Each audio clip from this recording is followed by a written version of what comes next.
Get ready to amplify your light and shine bright because it's about to get real. Join Spencer Jones, the Prince of Positivity, and get energized with this episode of the Jonesin For Show. Let's go!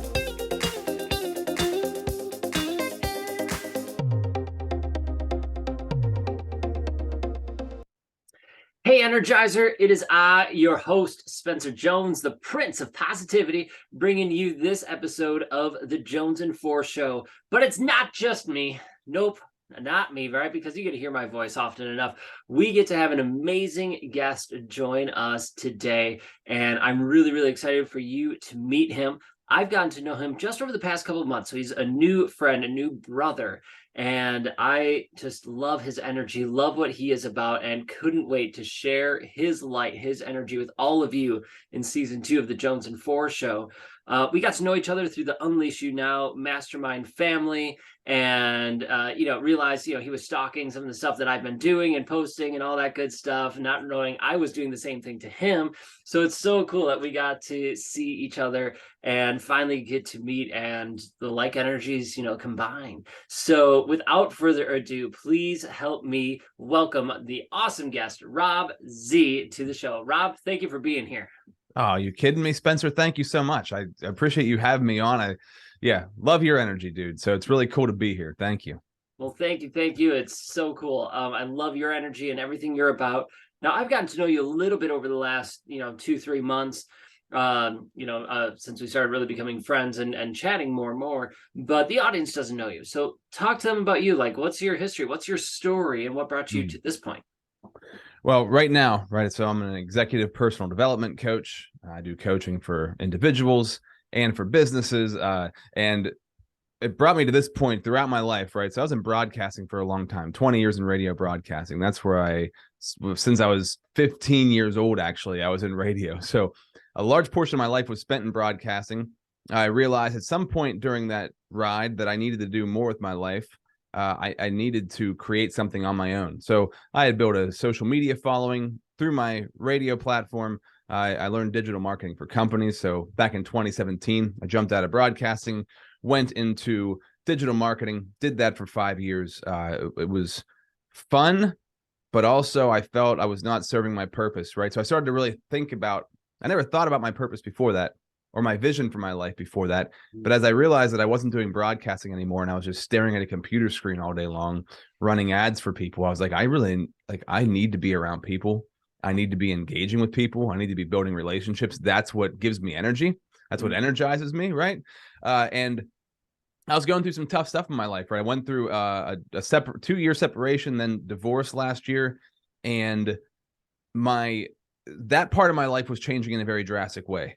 My business was kind of stagnant. I was running like digital ads for home inspection companies. And I was like, it's so out of where I wanted to be in my life. I was like, I really need to do something different. I had met a woman through a podcast I'd been hosting named Peggy Caruso.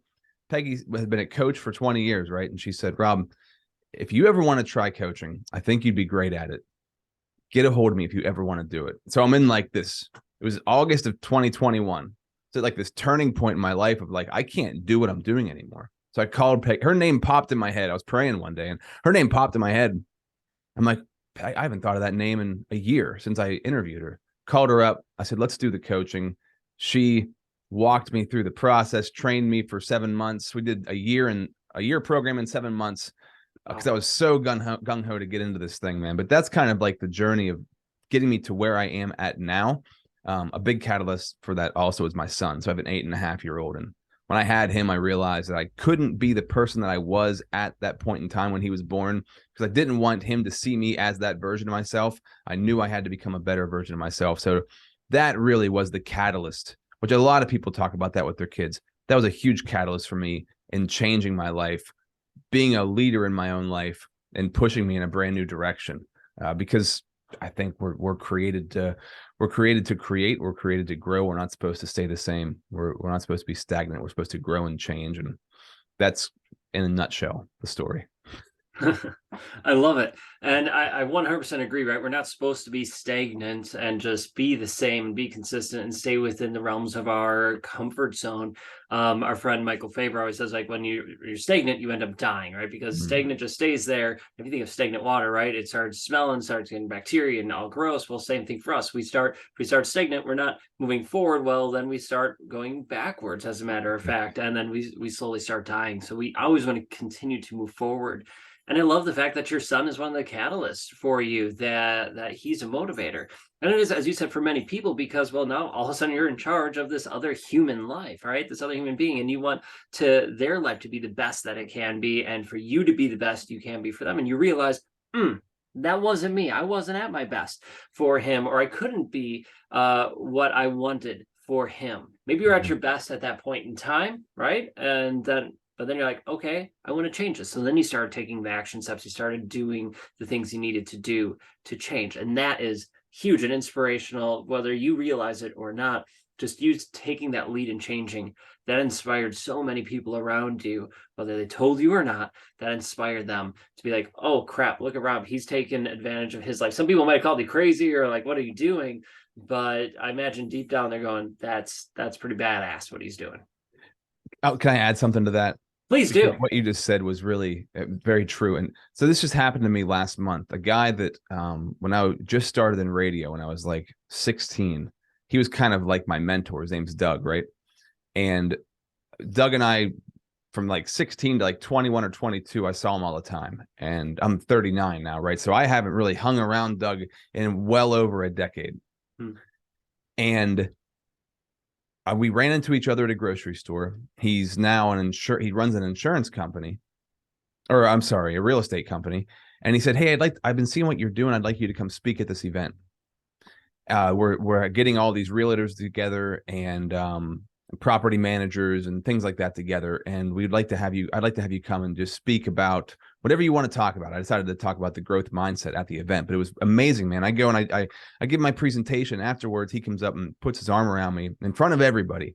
And he says, Rob doesn't know this, and I hope I don't embarrass him by saying this, but he was in recovery. He said, when I was in recovery, watching what Rob was doing inspired me to stay sober, to get sober, to turn my life around, to start pushing in this new direction of growing and changing.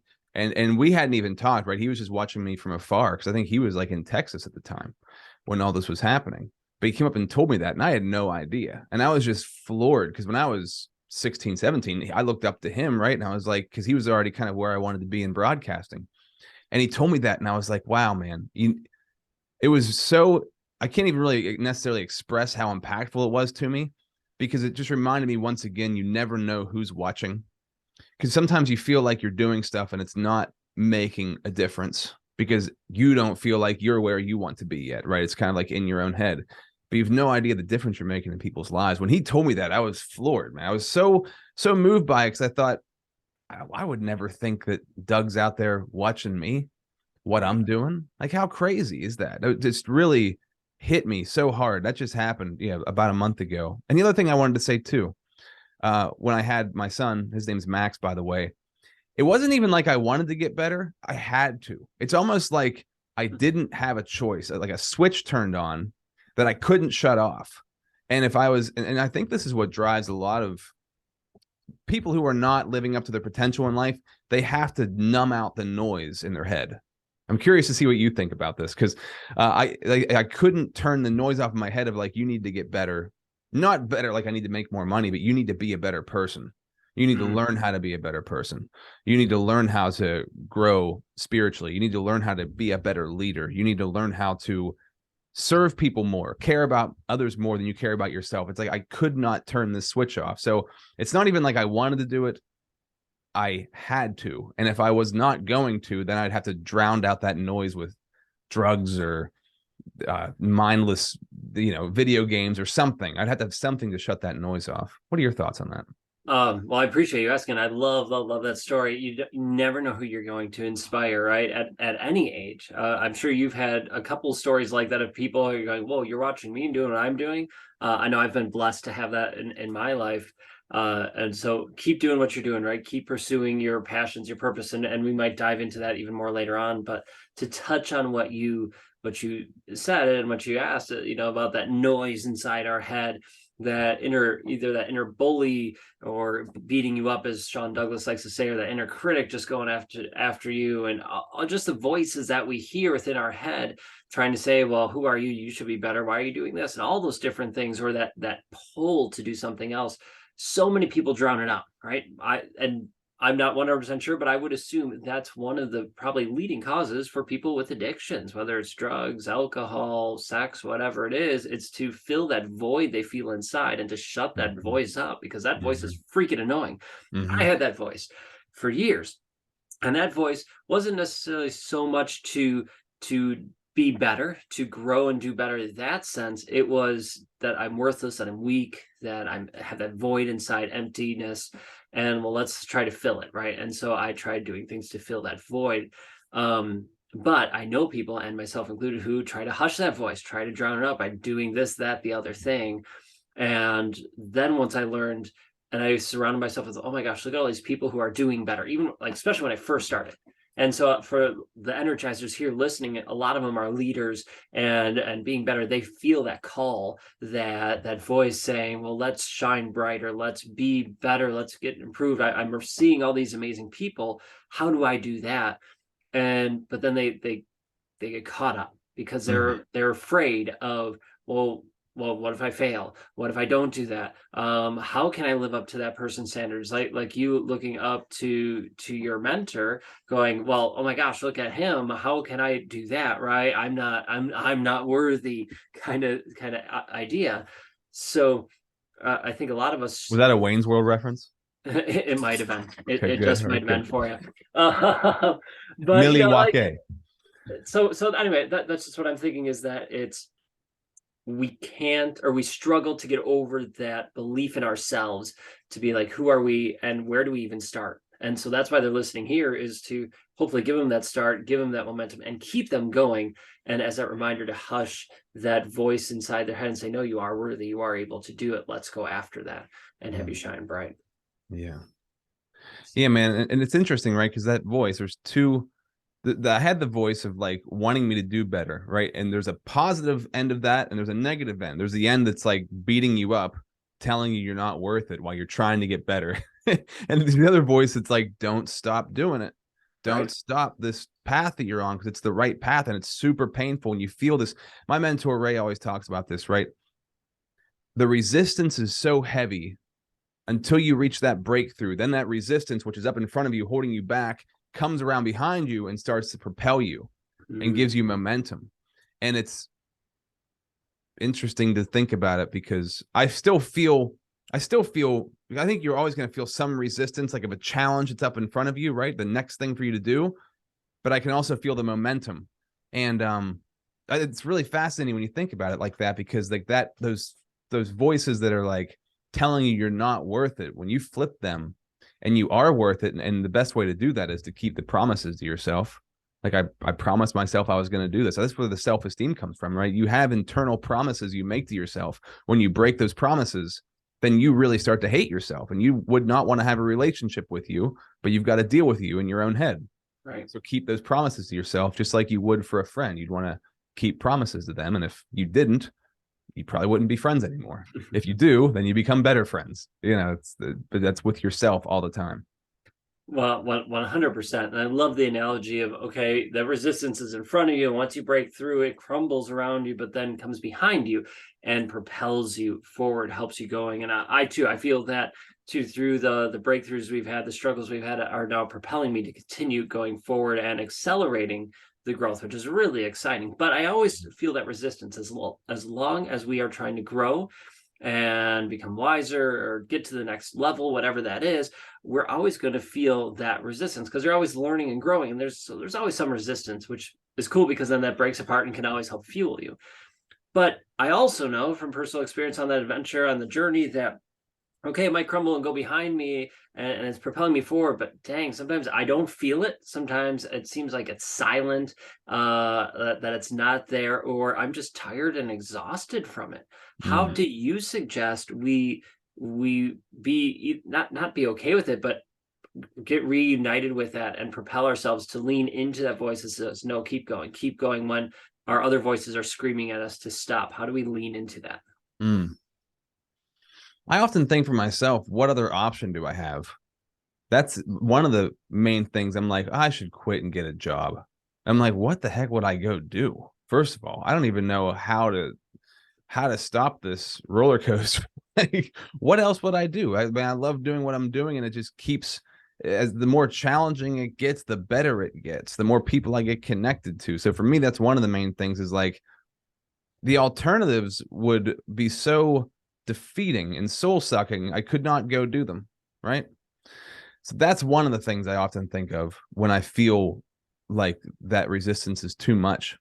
The other thing is that I just know for sure that this struggle is a part of the journey. Like, we need to be, what did the Buddha say? You know, all of life is suffering. There's a lot of suffering going on, but it doesn't have to be suffering. So, as I look at, like, this is why I use prayer so much, and I believe in the power of prayer is so important, because God wants us. We need to have challenges. Life was meant to be full of challenges, but if we rely that, if we trust what God promised, we trust in his promises, he's going to take us to where he wants us to be, but we have to get out of the way, and we have to obey those sorts of things. And I was at the business book camp at Emilio and Danielle's event, and I talked on stage about surrender, and a lot of people really have a hard time with the word surrender, right? As do I. And I've been taking jujitsu for a few years now, and it's taught me a lot about surrendering. And so it's okay to surrender. You need to surrender, or you're gonna die.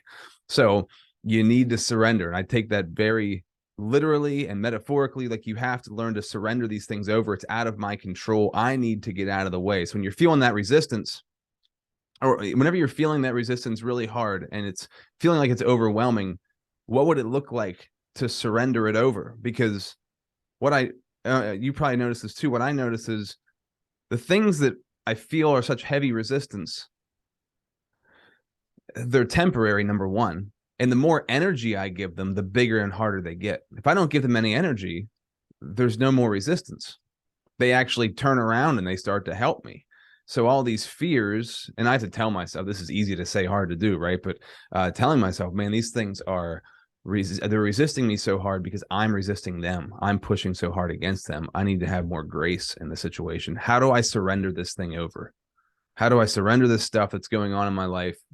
Give it over to God. Be like, just please help walk me through this. Teach me how to take my hands off the wheel, because, man, when I'm driving the thing, it's a freaking mess. Like, right? It's so funny though. It's so hard for our ego to get out of the way of, like, wanting to control everything. We can't control everything. It's impossible. And when we do, good Lord, when I try to control stuff, it is a disaster. So learning that lesson on repeat. It's I love that point of surrendering. And yes, life is going to be full of suffering or obstacles that we have to see. But for me, yeah, there's suffering in many aspects of our life. There's always those challenges, but those challenges allow us to appreciate the beauty, appreciate those summits, the good things that we have that much more, because we went through the suffering, we went through the struggles, and that, suffering, challenges are there, but maybe suffering is optional. I don't know. Someone could disagree with me and have me sway the other way potentially. But see, and I'd like to say, yes, I agree. Suffering is optional, but I still suffer. So right, same here. Oh, same here. I do it to myself all the time, and I love the idea of you saying surrender. But I'll tell you that's a hard word for me to not hear, but a hard word for me to say, like, oh, okay, I'm going to surrender, because I'm going, ooh. Especially as a guy, as a man, I'm going, well, okay, I'm not a man then if I surrender. Right. Or I go, well, how do I do that but yet still be dignified? Because I think of surrendering as being this lowly creature or person. How do you suggest we surrender? I think, and even the better word might be submission. Because surrendering, okay, so this is interesting. Now you're getting jujitsu on us. Yeah. That's what I was thinking here, right? Because surrendering is like, I looked up these two definitions. Surrendering is to an enemy. Submission, or yielding to, is like it's like a friendly thing. Like, we're friends, we're together in this. I submit to you. or I yield to you, right? And so I'm going to reframe what I said. I'm going to use the word submission and not surrendering. Because when we submit to something else, something bigger than us, what was the question? How did you frame the question that you asked me? What does that look like, or what does that mean to me? Like how do we do surrender? How do we submit, but yet still be dignified or hold our dignity in that sense, Yeah. Well, first of all, for myself, it's like I don't have it all figured out. So knowing the track record of I've screwed this up a bunch of times trying to do it on my own, and I really suck at that. So remembering that part of it. Oh, right. The reason I was addicted to things in the past and had a bunch of different issues is because I was trying to control everything. So I needed help in controlling that. And those things that I thought were helping me may have served me for a certain point of time, but not for very long. But to really embrace it, I look at it in the sense that if I am going to be able to submit this thing, what does that practically look like for me? And what does that mean that I have to do? So like I talked about the self-esteem thing. If there's something in your head, your moral compass is always telling you what you should be doing. It's just, are we going to accept it or are we going to resist it? Right. So there's things we're being told to do a lot in our head that we know are good. They're good things. They're going to help other people and they're going to help us. We resist those things so often. So something in my head recently, I need to call my little sister. She's been going through some stuff. I need to call her and talk to her. Have I done it yet? No. I'm like, why haven't I done it? Like, what's that about? But those tiny little things that are like reminders of like, that's a really nice thing to do, but it might create some tension. It might create some uncomfort. One of those big things for me is like selling things that I'm putting out there. Like, I know these things are good for people. I know they're going to help people. It's going to be a win-win because I'm going to make money and they're going to get help. And breaking that barrier of like, well, no, I'm just going to go out there and do it. I'm going to go out there and submit. This idea has been in my head for a long time. It's a good idea. It's a helpful idea. It's going to benefit everybody involved. Just do it. So I think the submission is, for me, writing down those things also. So if you have things in your head that are consuming your mind, they're taking up time, write them down, and then you got to do them. So this came from me, to give you a real life practical example. Last year, it was 2020, November of 2021. Now I had to forgive my dad, right, for a bunch of different things. I thought that I had to tell him all the things. It turned out I didn't need to say all the things. I just needed to like begin the conversation. But it was like this weight I carried around with me. And when I decided to submit, right, I was like, all right, this has been in my head every day, all day long. I need to like talk about these things with him and like reconcile this relationship. When I did that, when I started that journey, everything started to open up. I started to open up more. It like unlocked a part of me that was like held back. And I had been holding that part of me back for, I don't know, consciously, like 25 years or longer. I don't know how long, right? So I think that's the main thing there is we know what we're supposed to be doing. We know.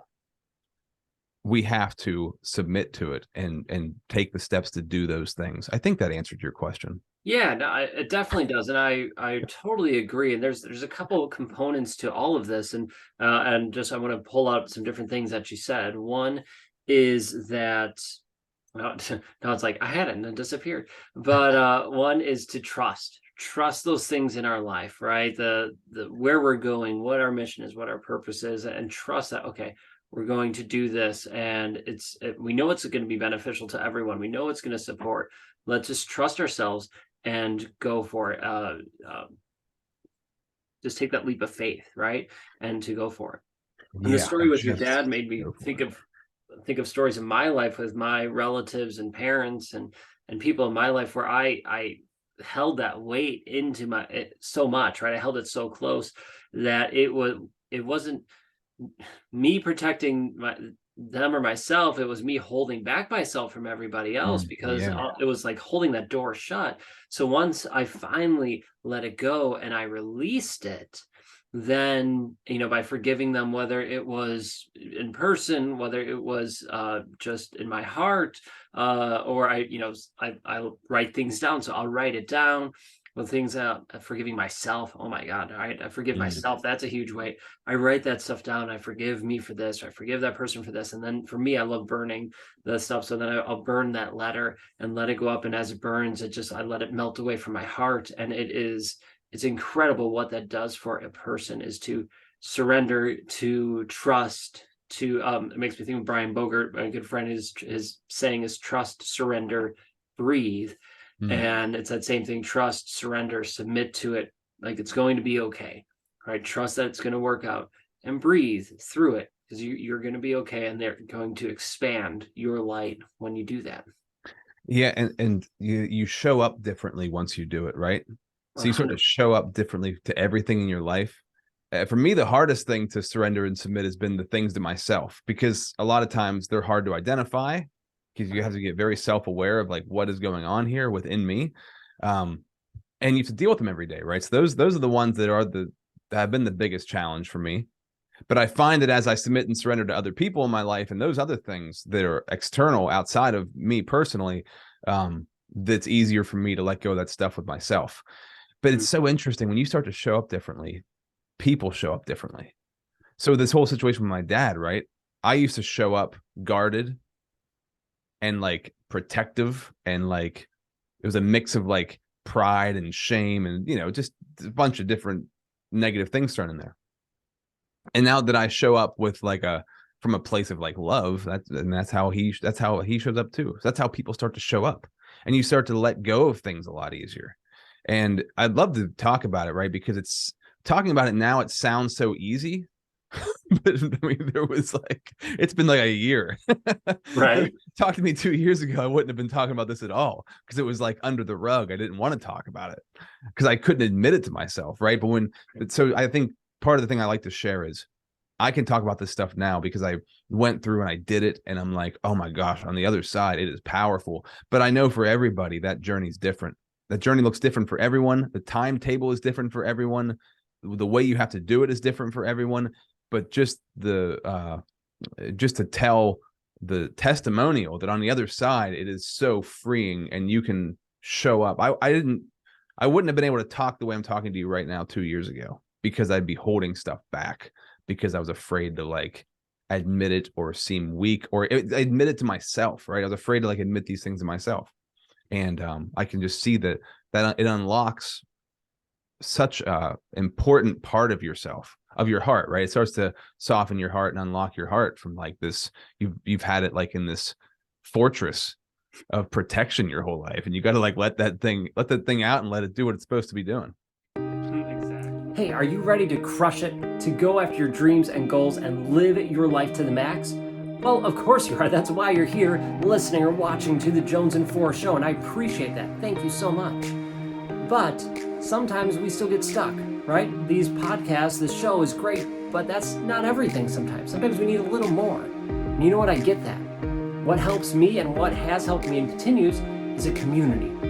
And surrounding myself with people who are amazing, who are like-minded, like me, going after goals, achieving big things, and pushing themselves and others to be their best. Wouldn't it feel amazing to be surrounded by a community like that? To be surrounded by people who are like you, who have big goals and dreams, and they're going for them. Not only are they going for their goals, they're helping and encouraging you to go after yours. Well, if that sounds interesting, if that sounds fun, if that sounds like a community you would love to be part of, well then come check out Spencer's Energy Hub.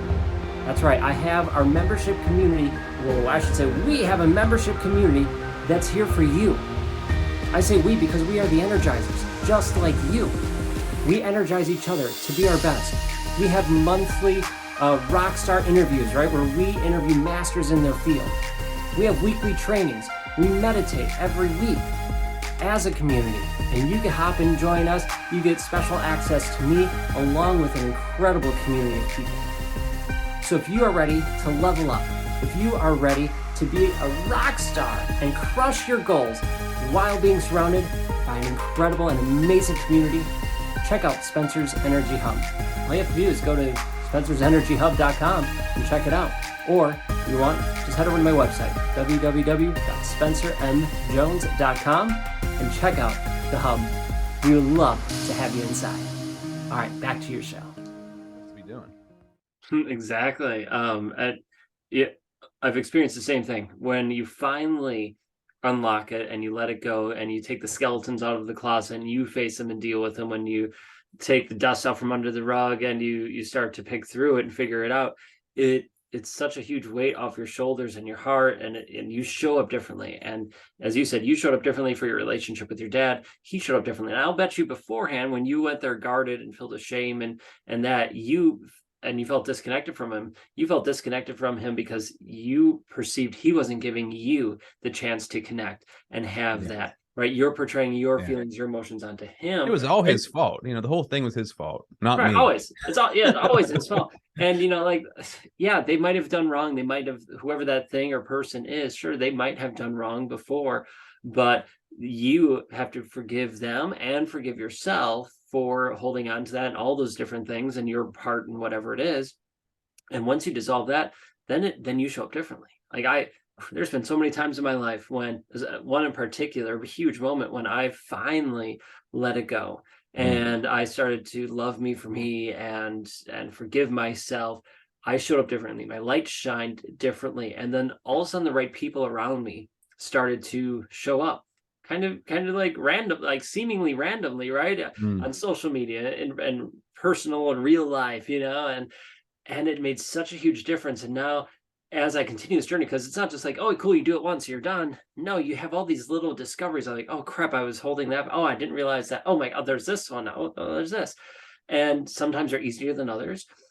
But as you do, your light shines even more truer or brighter, whatever you want to call it, that then more and more people start to resonate with it. And you were talking about like having those breakthroughs before that come back and empower you. Well, once you break through those levels and trust yourself and surrender, they then come surround you and empower you. And the other people who resonate with you are there. And the people who don't, the people who resonate with the old part of you, they're going to drop off pretty quickly because you're going to rub them the wrong way, if that makes sense. Absolutely, man. But one of the cool things about social media is, and that's this story with Doug, right, that I told earlier, they're watching you.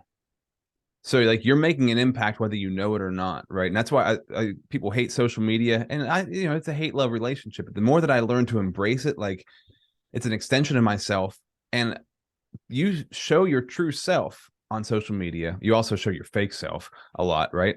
But if you decide to show your true self, it's really going to resonate with people, and they might be angry at you, or they might think that you've changed or whatever you want to say that somebody does that you don't approve of if they're not the way that they used to be. And that makes you feel less than because you see them growing. But it can really have an impact on people, and you have no idea that impact you're creating. So to put that out there, that was something I felt that was on my heart, is like, as I grow and change, one of the reasons that I went to coaching from digital marketing is I was changing a lot and growing a lot. And I knew I needed to share this with people because people need it, because it helped me so much. The internet, social media, YouTube, Facebook, wherever I was finding my online mentors, it was changing me. And so as I was changing, I'm like, I also need to share this with people. And just to reiterate the thing about my dad, like, it was not all his fault, right? And I don't want to leave people thinking like that I meant that. I was kidding, because what I meant was, like, I used to blame everything on him and not take any responsibility for anything. But when I started to take responsibility of, like, I have a role in this. I'm not a kid anymore. I'm a grown adult. Take responsibility for what I can control, and that's all that I can control. And when I started doing that, man, the whole relationship started to change. And my mentor, Ray, always says to me, like, everything happens to you. Life is either happening to you or life is happening for you. Life always used to happen to me. So when you flip that of, like, life is happening for me, how is this relationship happening for me, right? If it's not a good relationship, but you're kind of, like, especially when it comes to family, but you kind of have to deal with it. How could it happen for me where I can turn it around and I can grow from it? And when you start to look at things that way, dude, every relationship becomes an opportunity for you to grow, and then in turn also helps that person grow. And if that person isn't ready to grow, they're going to run from you, and they're going to be upset because it's going to it's going to convict them. It's going to trigger them. But if they embrace it, then they're going to grow too from it. It's amazing how it works. It really is. Once we open up to it ourselves, and then I haven't met really any person who has felt that change, experienced that, who has not wanted to share it out with others. And the one thing, well, you said many things, but the one thing that so many people don't think about right away is it happening to me or for me? Right? Is this happening? When we play the blame game, when we feel like the world's tough or the world's against me, or heck, even like all of social media is negative. Oh, that's the world happening to me. Oh, they're all against me. It's all happening to, as opposed to it's happening for me. Just make that one switch of a word, 2 and 4, and now it's happening for me.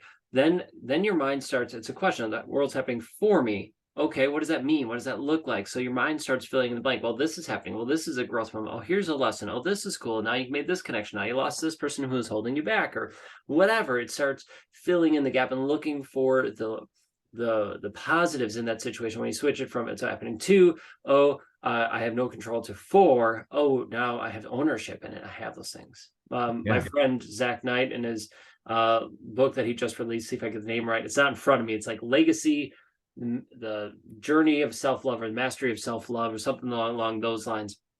In any case, he talks about the same thing, but through different words, the cause and effect, right? We all heard of cause and effect relationships between different things. Like if I drop a bowling ball on my foot, okay, my foot's going to hurt, right? Cause and effect. Well, in life, are you living in the cause or effect? So if you're living in the effect part of your life, well, that's all of life just affecting you, right? That's the two mentality. It's just affecting you, and you have no control. It's just affecting you. As opposed to the cause. How are you causing it? Are you leading it? Are you making that change and taking the active role, right? Doing that for mentality. So it's just a different way to look at it. I'm like, I never heard it before, but I could see how that would resonate with different people in different ways. So I just wanted to throw that out there since you mentioned that. Yeah, it's really, like you said, man, it's such a subtle change. But going back to the whole all of life is suffering, which is what the Buddha said, right? But if you look at all that suffering is happening for you, then man, you're going to be so much stronger as you go through those things. Because I really believe, like, you make your mess your message in your life. So the mess that you were given, you turn it, you work on it, you make it a positive, it becomes a message that you help other people with. That seems to be the whole point. Like, we're like a hive mind as far as like creatures. As human beings, we have like this hive mind, and if we put the right things out there, people are going to pick up on that, and that's going to infiltrate. Like, it's the idea of like peer pressure, but in a positive way. Peer pressure was always thought as a negative. Don't succumb to the peer pressure. But what if you are the peer pressure, but it's positive peer pressure? Because peer pressure doesn't have to be negative. So if you're that person in your group, you say your group's negative, right? And growing up, I had a lot of good people around me. They just weren't necessarily growth minded. And I felt like there was, especially in my friends group, sometimes there was more negativity than there was positivity. But that was kind of like, that was the environment that I was in. Right. And I look at it now like, man, if I would, not that I can't go back and change me, but I can instill this in like my son or other young people in my life. Be the positive peer pressure. Look at things in a positive way. Talk about positive things. Tell people that you love them. Give them, especially guys, like, give your friends hugs and compliment them on what they're doing, because that little bit of encouragement, especially for guys, because we don't get as much encouragement. I feel women are much more willing to open up and encourage each other. Guys, we want to like bash each other, even if it's in a loving way. We're not going to say the encouraging things, right? So saying those encouraging things is so important. It's so powerful. So if you can be a positive peer pressure, like presence in people's life, it's going to pressure them to also be more positive. And what could be better than that? That is huge. 100% be that positive peer pressure in your groups, in the circles you run in, and surround yourself in better circles, right? Not better, that's not the right word. In more positive circles. We'll say that. I really try not to judge myself or other people. And it's a fight. It's a battle, right? So even the words you say like that. But it's so hard. Yeah. Oh my gosh, it is. But I love what you said. And I think that's a beautiful way to kind of bring this to a close, is to be that positive person, spread that love, spread that joy, say those nice things, genuine, kind things to another person. And especially as men, say it to one another, right? Women, say it to one another. Right? You don't need to bicker. We don't need to bash. We don't need to do any of that stuff. Why not share genuine truth and love and caring and support for one another? Because when we do that, everything changes. So, which is why I love the communities that we're in. Unleash Yeah. You community, CLA, the BLN, AMA, like, you know, these communities have a lot of the same people in them because we help each other, we support each other, but we also bring individual people into each group, right? And I love the positivity, and there's a lot of reciprocity. It's like I'm in a BNI group, which is like Business Networking International, right? And it's like this what's it called? Gainer's gift. I can't think of the term, but basically the idea is you should be out there finding referrals, talking about other people before they're talking about you. So you should be building other people up before you ever expect to get anything back. Giver's gain is what it's called. And that's kind of what these groups do. Like, we're just out here pumping each other up Right. And supporting each other, referring other people to that and to them and whatever they do. And that's huge. And yeah, those groups are amazing. You know, AMA, CLA, Unleash You, those are ones I'm part of at least. And then obviously our Energizer family is amazing that way, where they're super supportive, encouraging and reaching out, you know, and supporting them. Don't necessarily have a business, or not everybody does, some do, but just the fact that, hey, we're here to support you and encourage you, and you're there to help us when we need, and we're there to help you. And it's such an amazing community to be part of. And the more communities and groups you can be in, it changes your life, right? Even if it's not in person, it can be virtual, and those relationships are just as meaningful and just as strong. And then when you get to see each other in person, like Rob and I finally get to meet in person here next week after this recording. Oh my gosh, it's going to be freaking incredible. The energy is going to be out of the world because we have that connection. And so I strongly suggest everyone to be part of more communities. If you're curious, you know, you're already part of the Energizer family if you're listening to this, so thank you. But check out our 5-day positivity challenge group on Facebook. You can join the Spencer's Energy Hub, like we got you there, but check out the other ones, Unleash You, CLA, you know, let them know Spencer sent you, AMA, all of those, and check them out. So Rob, before we wrap it up, I have one last question for you. Well, I guess there's two. First question, I always mess it up. I'm like, there's really two questions. First one is, if you could offer one piece of advice to the Energizers to help them live their life to the max, what would that be? We already talked about it. You know, is life happening to you, or is it happening for you? Look at those situations in your life that seem like they're killing you, they're tearing you down, they're beating you up. How, if you looked at it differently, how could that situation be happening for you? And if it was happening for you, how would you do it differently? So how would you, in that situation, what would you do differently if it was happening for you? Where is the opportunity? Because every situation has a positive opportunity for growth in your life. And that's easy to say. I haven't had a super, super difficult life. Some people have had very difficult lives, right? So I'm not trying to say that I understand your position, but I know that for a fact has to be true. If you read books like Viktor Frankl, A Man's Search for Meaning, right?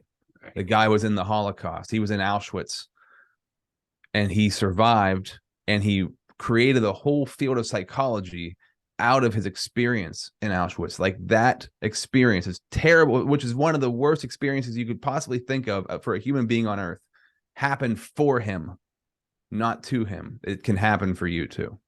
It's truly incredible, and I strongly suggest that book. And beautiful message to lead people on, right? Is life happening to you or for you? Make it for, and see how you can make that even more impactful, or make it impactful to you. Last question is how can people connect with you? They're like, holy crap, this Rob Z guy is amazing. I need to connect with him and his coaching and all that stuff. How can they connect? Oh, thanks, Spencer. I appreciate that. You can find me on Facebook. The easiest way, my Facebook is robzwentz, WENTZ. So you can find me on there. Lit Coaching is my company. So Lit stands for Lead Impact Transform. So you can go to leadimpacttransform.com. That's my website. And I also have a podcast, which we're getting a time scheduled for you to be on mine too. It's called The Unstuck Movement. So you can just search for that on any podcast app, The Unstuck Movement. And I tell these stories of how people get unstuck from those places in their lives, you know, perseverance, breakthrough, things of that nature, to give you the motivation to do the same thing. I love it, and I can't wait to be a guest. Thank you for having me on, and thank you for being here, part of the Jonesin For Show. It's such an honor to have you, brother. Thank you so much. Absolutely. And, you know, I can't wait for next weekend because, you know, we both are handstand guys, and you've got one heck of a handstand. So I'm like super excited to learn some handstand. I don't know why I love handstands, but I freaking love them. So I can't wait for you to give me some training. That's something I'm gonna require next time we can make that happen. I think you'll be teaching me some things with it too. It's been a fun handstand journey so far. Cool. So with that, Energizers, thank you for listening here. You can check out Rob. Go to his website, follow him on Facebook if you're on there, and get to know him. He's an incredible person. If you miss those links, don't worry, we got you covered. Just head to the show notes at spencermjones.com/the Jonesin For Show. And then click this episode. You get the show notes, links, and all of that to Rob and the amazing conversation we had today. So keep being you, Energizers. Rob, thank you for being here, shining your light. Energizers, keep shining your light, because you are making a difference in this world. People are watching, and you are inspiring them, even if you don't know it. So until next time, keep being you, and we'll catch you later.